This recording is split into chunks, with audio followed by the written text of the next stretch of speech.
एक नागिन अपनी छोटी सी बेटी को लेकर एक मिट्टी की टीला के अंदर रहने के लिए आती है। उस जंगल में सब मिलकर खुशहाल जिंदगी बिता रहे थे, लेकिन भगवान को भी शायद इतनी खुशी मंजूर नहीं थे। एक दिन दो सरकारी रेल दफ्तर के ऑफिसर्स आते हैं।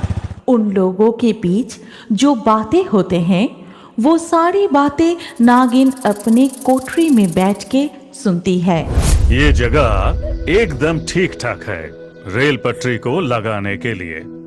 इधर से रेल को चलाना कितना जरूरी है वो तो हम सबको पता ही है। वो सब तो ठीक है, लेकिन इतना सुंदर जंगल काट जाएगा, इसलिए मुझे थोड़ा बुरा लग रहा है। हाँ, पर कुछ अच्छे कामों के लिए कुछ तो कुर्बानी देना ही पड़ता है। अब क्या किया जाए? जंगल तो कटेगा ही, ये मिट्टी के टीला भी तोड़ना होगा, क्योंकि रेल लाइन तो इधर से ही गुजरेगा। वो सब हमारे ऊपर वाला ऑफिसर लोग देख लेंगे। हम लोगों का काम सिर्फ रिपोर्ट जमा करना है। आज जाके वो कर देंगे। बोल देंगे कि ये जगह एकदम सही है रेल पटरी लगाने के लिए। फिर जंगल साफ करना, ये टीला तोड़ना सब उन लोग देख लेंगे। ये सब बात करके वो दोनों वहां से चले जाते हैं। नागिन सब कुछ सुन के डर जाती है और अपने दोस्तों को बुलाती है। फिर सारी बात उनको बताती है।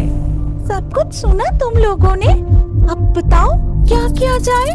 तुम लोग तो दूसरे जंगल में उड़ जाओगे, लेकिन मैं क्या करूंगी? मेरी बच्ची तो अभी भी बहुत छोटी है और कुछ दिन पहले ही तो मैं यहाँ आई हूँ।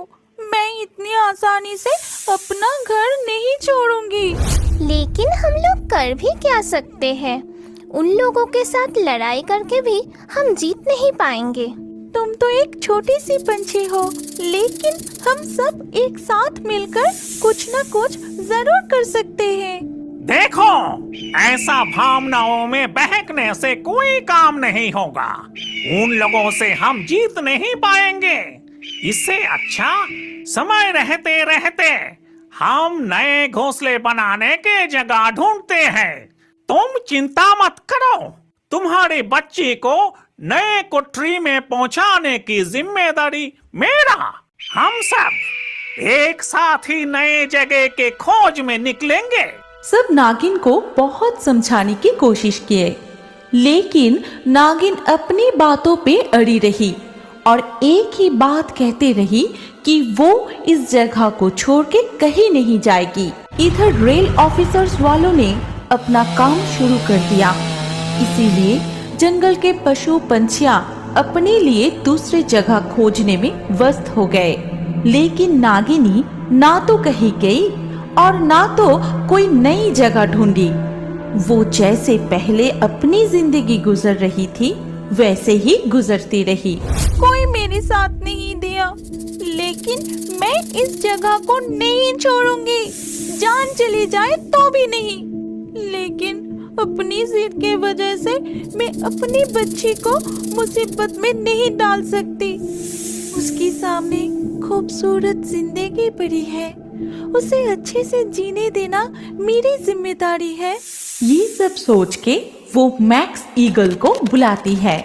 देखो, इस जंगल में तुम ही सबसे बड़ा पक्षी हो। मुझे तुम पे भरोसा है। मैं तुमको मेरी बच्ची की जिम्मेदारी सौंपना चाहती हूँ।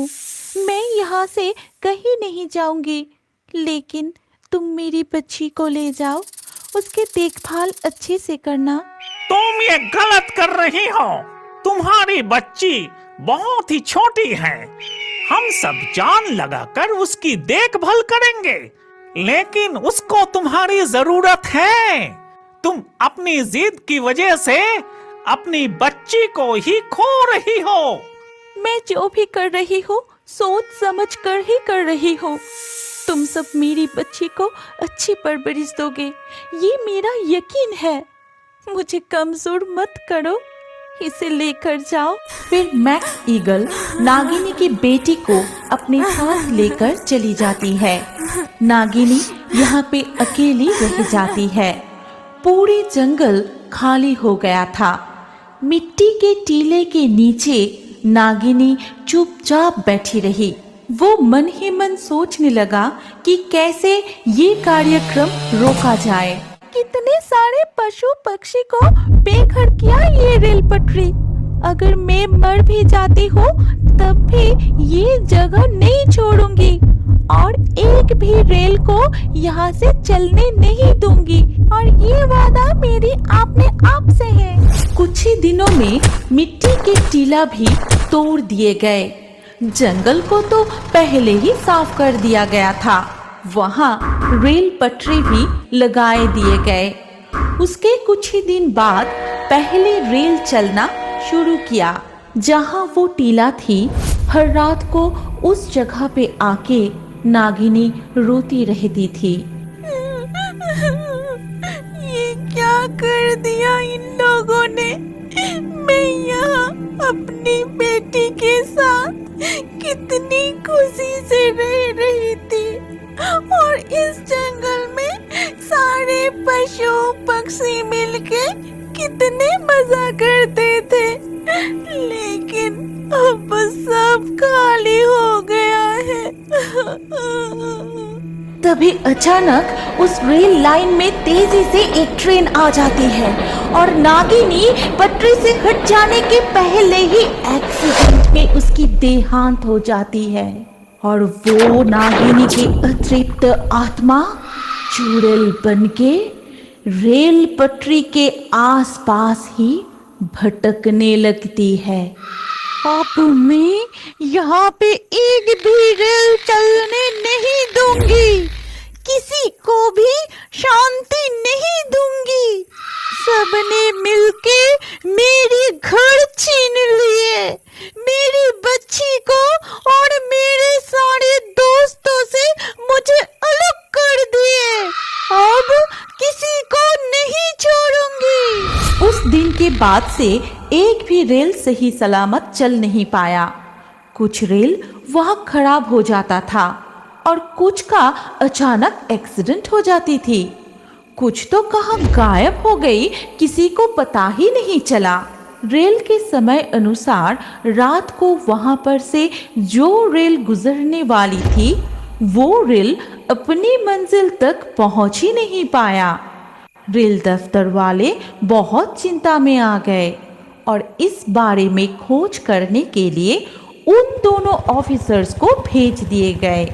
वो दो ऑफिसर्स रात में वहां पहुंच के छानबीन करने लगे। ठीक उसी वक्त और एक रेल वहां से गुजर रही थी, लेकिन वो रेल उनके आंखों के सामने ही अचानक रुक गया।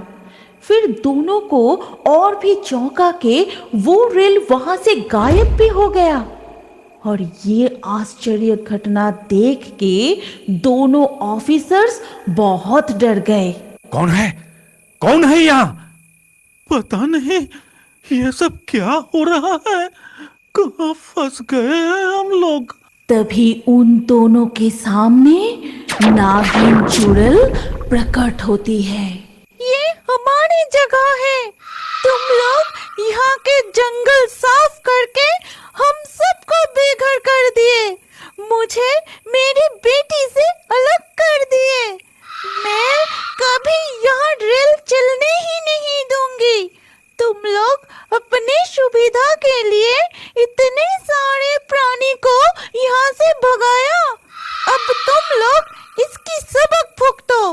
भलाई चाहते हो तो यहाँ से रेल चलाना बंद करो, नहीं तो मैं किसी को भी नहीं छोड़ूंगी। ये कह के नागिनी वहां से गायब हो गई। सब कुछ सुन के और देख के दोनों ऑफिसर्स अचंभित रह गए।